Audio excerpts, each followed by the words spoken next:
मैंने देखा है कि अगर आपने डिप्लोमेसी सीखनी है, तो आप प्राइम मिनिस्टर मोदी और उनकी टीम से सीखें। किस तरह वो जैसे ऐसे लग रहा है जैसे यूएई में कॉन्फ्रेंस मोदी साहब करा रहे हैं। देखिए, इंडिया तो इस पोजीशन में है कि वो कुछ कर सकते हैं। पाकिस्तान बदकिस्मती से इस पोजीशन में नहीं है कि कुछ कर सकें। दूसरी बात है कि ये मोदी शूदी जो प्लान कर रहा है ना, ये आपको पता है हमेशा वो अपने मफाद के लिए करता है। कभी भी दूसरे मुल्कों के या मुस्लिम ममालिक के लिए, इवन के पाकिस्तान के लिए तो वो बिल्कुल नहीं बोलता, और ना कोई ऐसा काम वो कर सकता है जो पाकिस्तान के हक में हो। पॉइंट ये है कि नरेंद्र मोदी ने कोई ऐसी जगह नहीं छोड़ी जहां पे वो एक्टिव नहीं है। That's how they plan. इस तरह नरेंद्र मोदी प्लान कर रहे हैं। तो इंडिया का तो क्लाइमेट चेंज के हवाले से बड़ा ही एक स्ट्रॉन्ग स्टैंड है और पाकिस्तान का सैलाब की वजह से वो है। तो इसके ऊपर क्या ये दोनों कंट्रीज और बाकी दुनिया क्या कर पाएगी सर? पूरी दुनिया क्यों क्योंकि हम लोग मुसलमान हैं ना, तो दुबई मुस्लिम ममालिक है, चाहे वो इंटरनेशनल है। इंटरनेशनल तो है, लेकिन वहाँ पे इतने ज़्यादा मफादात हिंदुओं को या मोदी को नहीं दिए जा सकते। उनके मुताबिक ही चलना है जी। तो वो अब यहाँ अक्सरियत मुसलमानों की है, तो जाहिर है तो अक्सरियत तो हिंदुस्तान में भी हिंदुओं की ज्यादा है। तो देखे ना, फिर कहीं ना कहीं गलत कर रहे हैं ना हम भी। लेकिन वहाँ इतने ज़्यादा चर्च तो नहीं बन रहे। पर है नहीं ना इतने ज्यादा क्रिश्चियन। वो यही तो बात है, मोदी जहाँ जाएगा वो अपनी जगह बना लेता है। और उन्होंने कोई ऐसा दुनिया का लीडर नहीं है जिससे उन्होंने गपशप नहीं की, जफियां नहीं डाली। That is how you act. You have to, जिसे वो कहते हैं ना, आपके पास कोई चॉइस नहीं है। ये इंटरनेशनल पॉलिटिक्स है। नमस्कार, आप सभी का स्वागत है हमारी एक और नई रिएक्शन वीडियो में। आज की इस वीडियो में हम देखने वाले हैं कि पाकिस्तान का जो मीडिया है ना, वो चर्चा कर रहा है प्राइम मिनिस्टर मोदी जी की डिप्लोमेसी को लेकर, कि कैसे एक बंदा जो है ना, मोदी जी की उम्र है 73 ईयर्स, और इस उम्र में भी वो कितना एक्टिव रहते हैं डिप्लोमेसी को लेकर। कहीं पर भी दुनिया में कोई भी बड़ा समिट हो जहां पर भारत की उपस्थिति होना चाहिए, वो वहां पर जाते हैं और प्रमुखता से भारत की बात रखते हैं।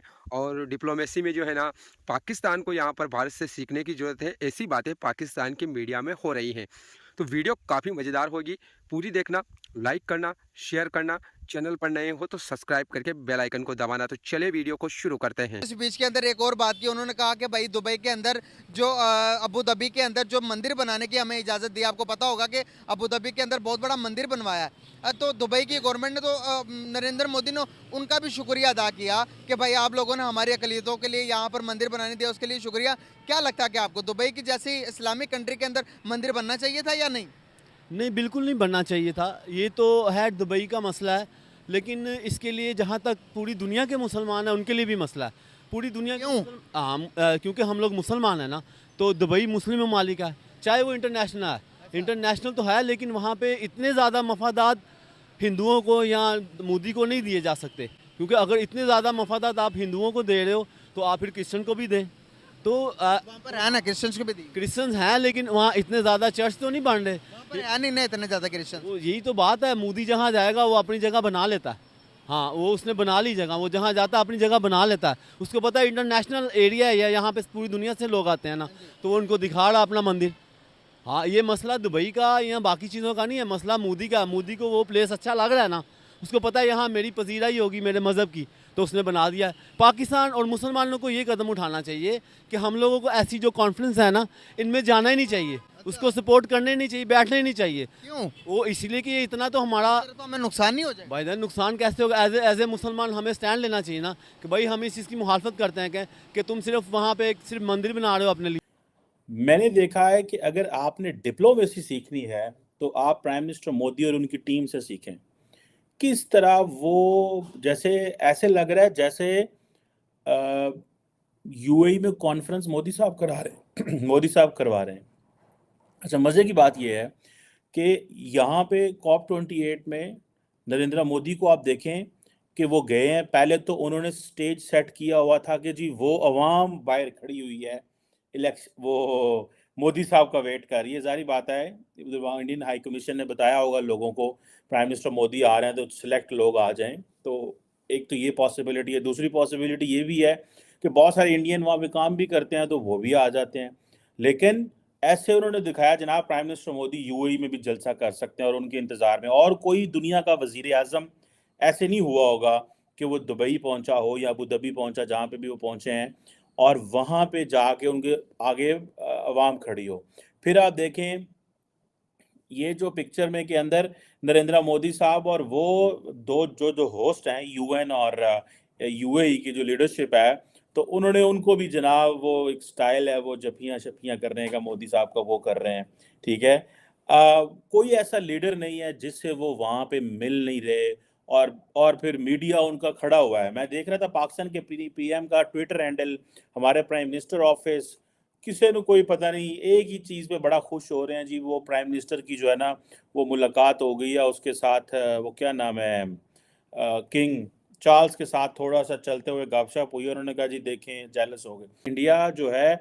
और साथ ही उन्होंने कह दिया जी कि हम प्रपोज करते हैं कि कॉप 33 जो है वो इंडिया में कराई जाए। अब ये कॉप 28 है ना, ये आप देखिएगा जो कॉप 33 है ये इस तरह इंडिया में होगी कि मुझे लगता है कि प्राइम मिनिस्टर मोदी के दिमाग में ये होगा कि क्योंकि एक तो हम उस वक्त तक जो कार्बन एमिशंस के हवाले से कोई ना कोई माइलस्टोन अचीव कर लेंगे और कहेंगे जी हम जो है वो हमने ये किया, प्लस क्योंकि अगले साल ये जो इलेक्शन हो रहे हैं इंडिया में तो वो जब ख़त्म होंगे तो उनसे पहले एक ये ग्लोबल समिट अगर let's say prime minister Modi 2024 में बन जाते हैं, ठीक है जी, तो 2000 अगर आप कैलकुलेट करें इसको तो 2029 तक ये रहते हैं। ठीक है, और अभी कॉप 28 यहाँ पे हो रही है, सो कॉप 29, कॉप 30, कॉप 31, 32, 33 सेम उस वक्त जो प्राइम मिनिस्टर मोदी का आखिरी साल होगा अगर वो इलेक्शन जीतता है अगला। सो वो दुनिया को बताएंगे, इंडिया को बताएंगे, देखो मैं कॉप 33 में सारी इंटरनेशनल कम्युनिटी को लेके तो इंडिया आ गया हूँ। और उन्होंने कोई ऐसा दुनिया का लीडर नहीं है जिससे उन्होंने गपशप नहीं की, जफियां नहीं डाली। That is how you act, you have to, जिसे वो कहते हैं ना आपके पास कोई चॉइस नहीं है, ये इंटरनेशनल पॉलिटिक्स है। एक तरफ तो आप ये कह सकते हैं कि भाई नरेंद्र मोदी जो है वो उसके इंडिया इंपॉर्टेंट है and there are so many other things you can talk, but you have to जिसे कहते हैं ना आप इस तरह के फोरम में आपने आपकी जो पब्लिक डिप्लोमेसी है वो बड़ी मैटर करती है। मीडिया आप किस तरह मैनेज कर रहे हैं, वो जो तस्वीरें खींची जा रही हैं आपको मैनेज करना है, आपने दुनिया को बताना है मैं सबसे ज्यादा एक्टिव बंदा हूँ। नरेंद्र मोदी 73 साल की उम्र में वो तेजस में बैठ के तो पौंबाटियां ले रहे हैं, ठीक है, and then he is here. हमें इन चीज़ों को सीखना है। हमारे वज़राए आज़म को साढ़े झाके ही नहीं पे लत थे, सानू पता ही नहीं पे लगता असा करना की है। ठीक है जी, और ये जो हमने क्योंकि पाकिस्तान ने loss and damage fund propose किया था जिसको बहुत ज़्यादा अप्रिशिएट भी किया गया, इस आइडिया को पाकिस्तान की मिनिस्टर है शेर रहमान, उन्होंने ये किया था। और ये डेवलपिंग नेशंस की बड़ी डिमांड है कि हमें ये जो है वो ये दिया जाए। ये इजिप्ट के अंदर ये जो कॉप समिट हुई थी उसमें पाकिस्तान ने 2022 में ये जो पाकिस्तान में अनप्रेसिडेंटेड फ्लड्स आए थे तो हमने ये आइडिया दिया था। I think at that time Pakistan के पास चेयरमैनशिप भी थी G77 की, सो पाकिस्तान को लॉबीड एफिशिएंटली। अब पाकिस्तान जो है उसको ये देखना है कि हमें ये आइडिया देना चाहिए था जी कॉप 34, 35, 36 जो कॉन्फ्रेंस है वो हम कराना चाहते हैं ताकि हम दुनिया को बता सकें कि हम तो डूबे हुए हैं। वो जो डूबे हुए की कहानी सी, क्योंकि अब हमारे बारे में ये भी कहा जाता है कि हम सारा विक्टिम कार्ड खेलते हैं।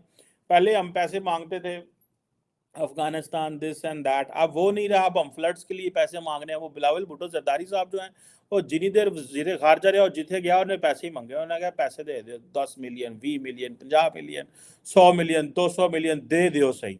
तो आई होप दोस्तों आपको ये वीडियो जरूर पसंद आई होगी, और जैसा कि आपने भी इस वीडियो के अंदर दो अलग अलग प्रकार की वीडियो क्लिप देखी है जहां पर आपने पाकिस्तानी पब्लिक का रिएक्शन भी देखा है और पाकिस्तान के एक पत्रकार है डॉक्टर कमर चीमा, उनका रिएक्शन भी आपने यहां पर देखा है।